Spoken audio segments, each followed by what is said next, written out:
Hai sahabat berbaju besi, kali ini kami akan membahas lanjutan film dari dirilis Ertugrul episode 15-17. Tapi sebelum kita lanjut, kami ingin menyampaikan jika Sinema Tutura akan mengadakan sayembara naskah alur cerita film sejarah. Jadi, buat teman-teman yang senang menulis, bisa ikutan untuk menulis naskah film sejarah minimal 2000 kata dan dikirim langsung ke Gmail kami atau Instagram kami. Dan setiap bulannya kami akan membahas sekitar 5 hingga 10 naskah yang telah dikirim oleh teman-teman, dan tentunya kami akan membayar setiap naskah yang akan kami bahas nantinya. Informasi lebih lanjut terkait sayembara naskah film sejarah ini, teman-teman dapat mengikuti akun Instagram kami yaitu Sinema Tutura. Baiklah, mari kita lanjut ke pembahasan film dirilis Ertugrul.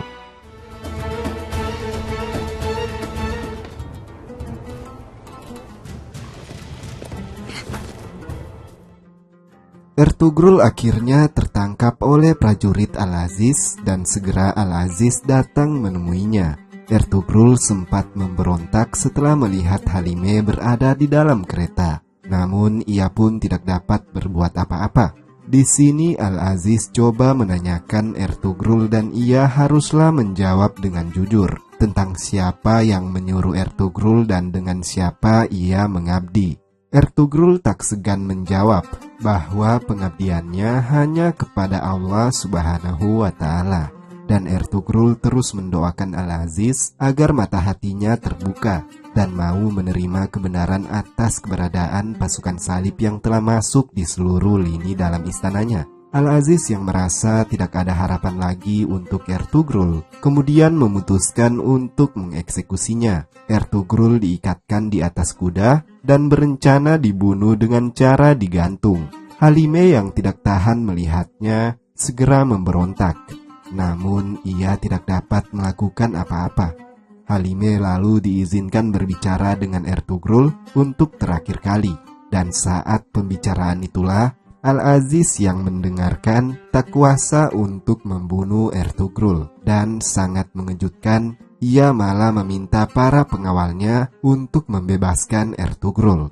Akan tetapi hal ini mengejutkan para pengawal Templar yang menyamar dan segera ingin melanjutkan hukuman mati kepada Ertugrul. Beruntung Ertugrul berhasil membebaskan diri dan pertarungan sengit terjadi.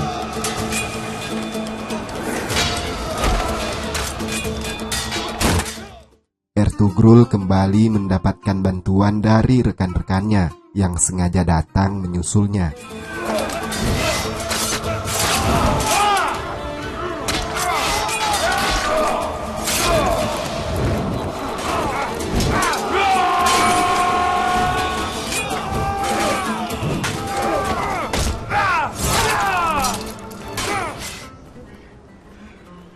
Usai mereka mengalahkan para pasukan salib, Al-Aziz benar-benar merasa bersalah. Kini ia berniat untuk memulihkan lagi semuanya.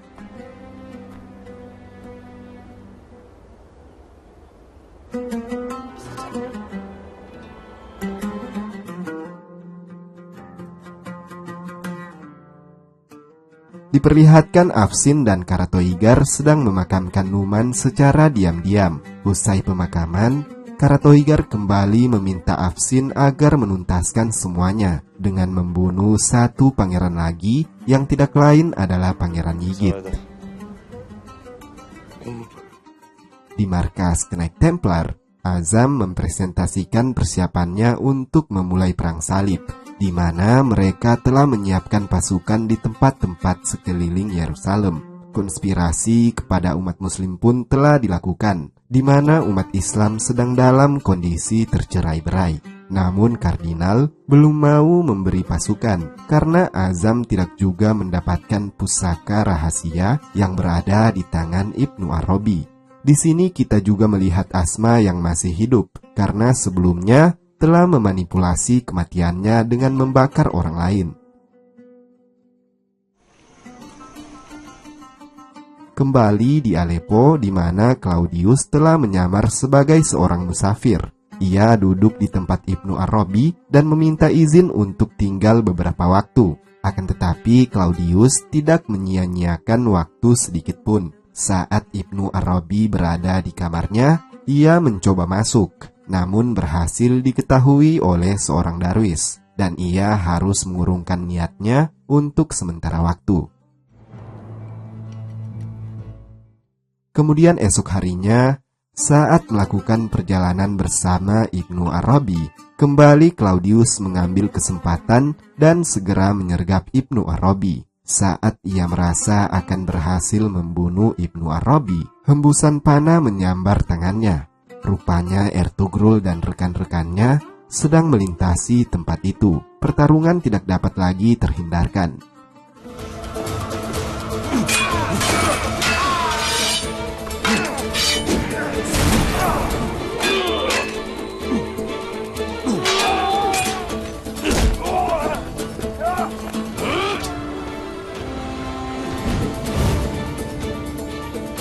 Claudius segera melarikan diri sebelum ia tertangkap.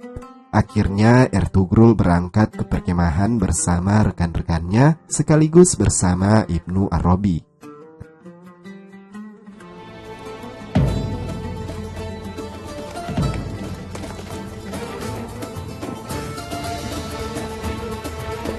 Sesampainya di perkemahan, Ertugrul menemui ayahnya dan berkata jika komandan pasukan dari Al-Aziz datang ingin menemuinya kembali. Di sini sang komandan yang telah mengetahui segalanya datang untuk meminta maaf kepada Sulaiman Syah dan semua orang di suku Kai.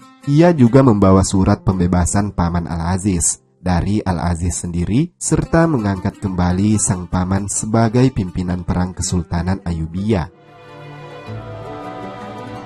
Selain itu, Nasir yang kedoknya telah terbongkar akhirnya harus mendapatkan hukuman yang layak, yaitu hukuman mati. Ia diikat di tiang gantung dan setelahnya Ertugrul menjadi pengeksekusi langsung.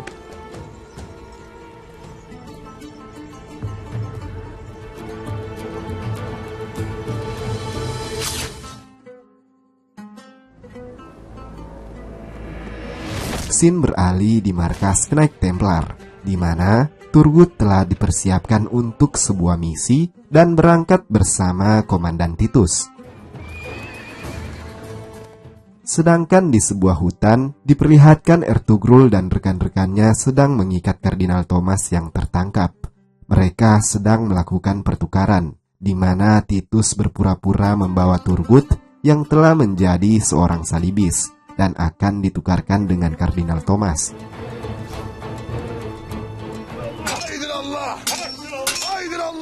Lalu kisah berpindah 3 hari sebelumnya, di mana Ertugrul mulai merencanakan misi baru, menyerbu markas Knight Templar demi menyelamatkan Turgut. Kemudian di Aleppo, Paman Al-Aziz telah kembali menjadi komandan perang Ayyubiyah dan bertemu dengan Al-Aziz. Di sini Al-Aziz sangat senang dan meminta maaf kepada pamannya atas semua kesalahan yang ia lakukan. Sang paman tentu saja memaafkan. Lalu saat malam hari, setelah Paman Al-Aziz baru saja selesai sholat, tiba-tiba rupanya Komandan Titus telah menyusup ke kamarnya dan segera membunuh Paman Al-Aziz.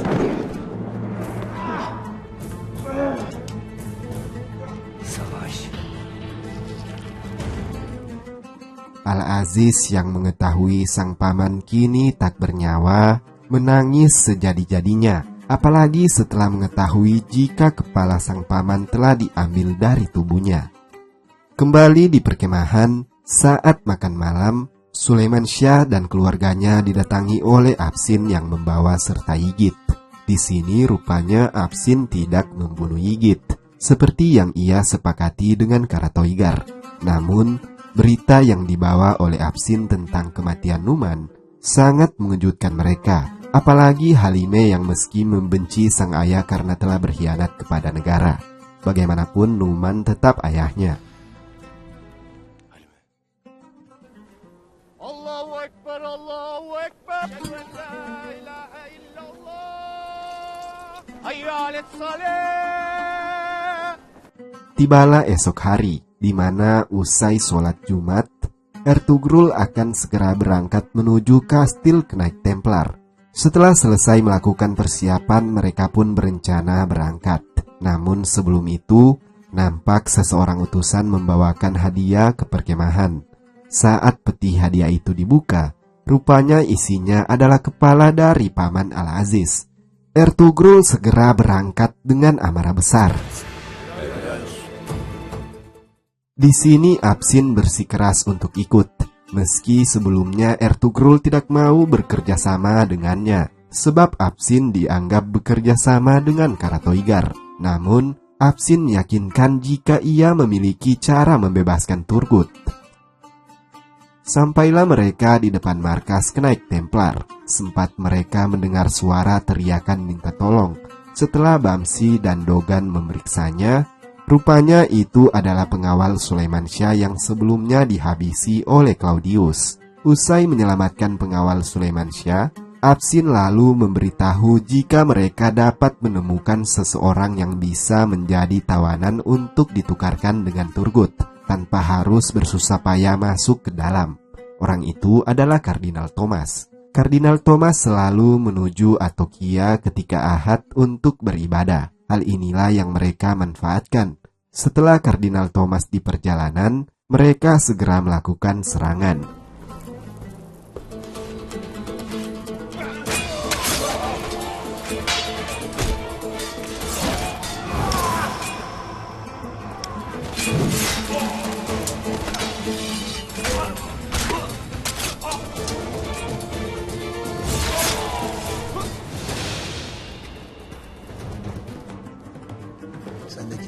Mereka berhasil menangkap Kardinal dan menyuruh seorang prajurit yang tertangkap untuk membawa salib milik Kardinal sebagai tanda jika Kardinal menjadi tawanan mereka.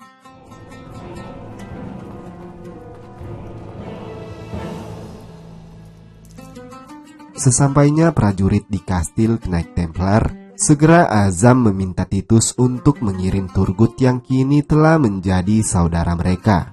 Kembali ke scene penawanan Kardinal Thomas, nampak dalam pertukaran itu berlangsung baik-baik saja, di mana Titus hanya berpenampilan Knight Templar dan Turgut yang terikat di atas kuda.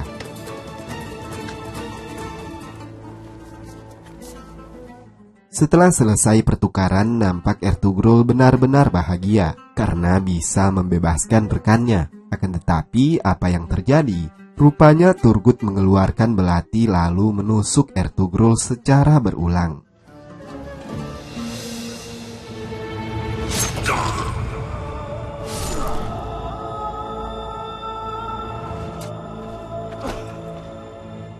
Tidak sampai di situ saja, Turgut juga ingin memastikan kematian Ertugrul dengan ingin menikamnya dengan belati yang lebih panjang. Namun sempat ingatannya hampir kembali dan ia kembali meminum obatnya.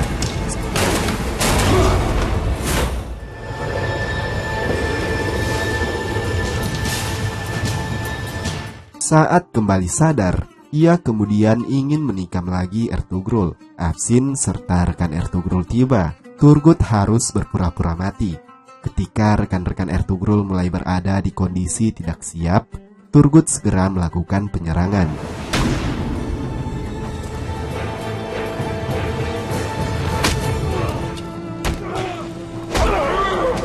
Turgut berhasil melukai mereka semua.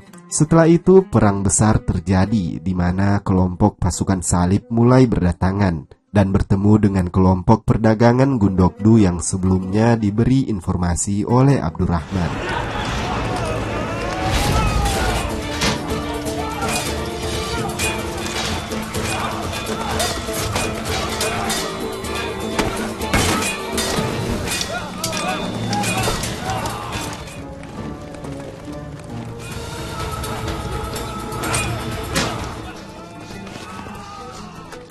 Usai pertempuran, kita kembali di perkemahan. Nampak kafilah kerajaan Seljuk yang dipimpin Komandan Ersogun tiba dengan membawa beberapa hadiah. Kurdoglu yang mengetahui itu segera ingin merapat ke kemah Sulaimansyah untuk mencari tahu informasi apa yang akan disampaikan Komandan Seljuk itu. Saat Komandan Ersogun mengetahui keberadaan Kurdoglu, ia meminta agar pembicaraan tersebut hanya dikhususkan kepada Sulaiman Syah saja. Kurdoglu pun harus pergi dan tidak dapat mengetahui informasi itu. Lalu Komandan Ersogun menyampaikan pesan Sultan Alauddin Kaykubat, yaitu Sultan amat berterima kasih kepada Ertugrul yang berhasil menyelamatkan dua kerajaan besar Islam yang saling bertikai sendiri dan mengacaukan rencana-rencana prajurit salib. Dengan mengetahui keberanian orang-orang suku Kai, Sultan meminta agar orang-orang Kai bersedia mengawal perjalanan pernikahan Sultan dengan putri Irak demi memperkuat aliansi umat Islam dari ancaman pasukan Mongol dan pasukan salib. Halime dan Yigit yang merupakan keturunan Seljuk juga dipanggil. Lalu Komandan Ersogun meminta mereka agar mau tinggal di istana yang telah dipersiapkan sebagai tanda bahwa mereka tidak lagi dianggap musuh kerajaan. Akan tetapi Halime menolak dan lebih memilih tinggal di perkemahan. Sedangkan untuk Pangeran Yigit, ia akan membicarakannya terlebih dahulu. Tidak berselang lama, rombongan Gundogdu tiba membawa Ertugrul yang telah sekarat.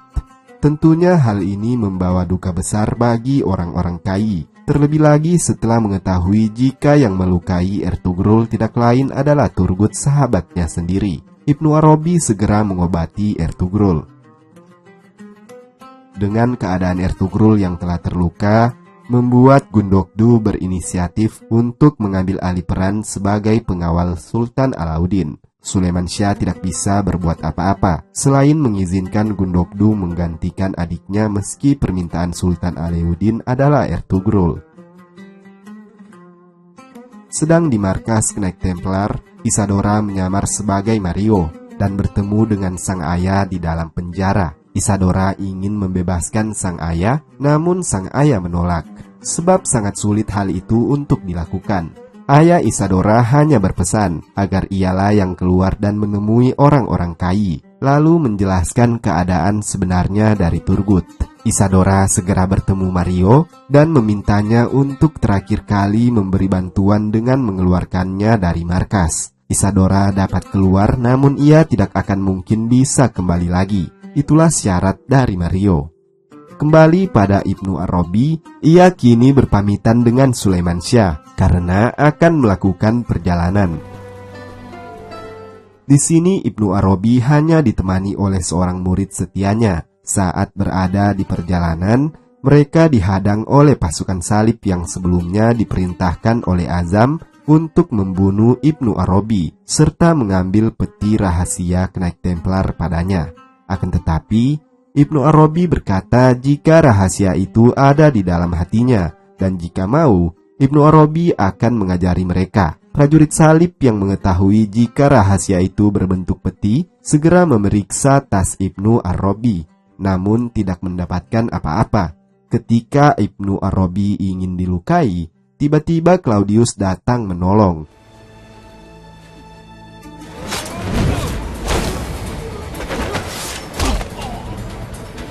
Nampak Claudius terpesona dengan kata-kata Ibnu Arabi dan ia tidak membunuhnya, melainkan meminta Ibnu Arabi agar Ibnu Arabi menerimanya sebagai murid.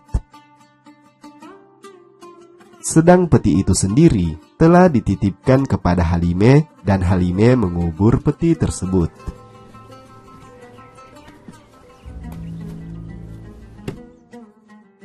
Di perkemahan, Kurdoglu memberi emas pada rekannya agar rekannya segera membunuh Ertugrul dan berjanji akan memberi sisa emasnya yang lain setelah misi pembunuhan kepada Ertugrul selesai. Di sisi lain, Isadora yang berhasil berada di luar kastil kemudian diam-diam melarikan diri dari para pengawalnya. Hilangnya Isadora mengejutkan Azam. Isadora memegang banyak rahasia mereka. Azam segera menemui ayah Isadora dan menanyakan kemana anaknya pergi. Karena hanya mendapatkan ejekan dari ayah Isadora, Azam segera membunuhnya. Ia juga menyuruh anak buahnya untuk membunuh Isadora jika berhasil mereka temukan.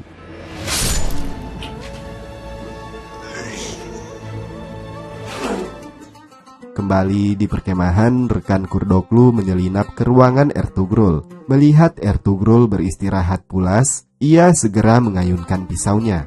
Rupanya Ertugrul telah sadar, dan tidak berselang lama Gokce tiba dan menghalangi rekan Kurdoglu hingga akhirnya Gokcela yang terkena tikaman itu. Beruntung Ertugrul yang terluka masih sempat mengalahkan rekan Kurdoglu. Lalu bagaimana nasib Gokce selanjutnya? Di sisi lain nampak Komandan Titus, Turgut serta anak buahnya telah siap untuk menghalangi kafilah Gundogdu yang ingin menuju kerajaan Kaikubat. Akan tetapi saat mereka sedang memantau kondisi kafilah, rupanya Gundogdu telah berada di belakang mereka dan berhasil menangkap Komandan Titus. Bagaimana nasib Komandan Titus dan pasukan salib lainnya? Apakah mereka berhasil lolos dan mengacaukan kafilah itu? Atau mereka akan segera tertangkap? Kita akan saksikan di episode berikutnya.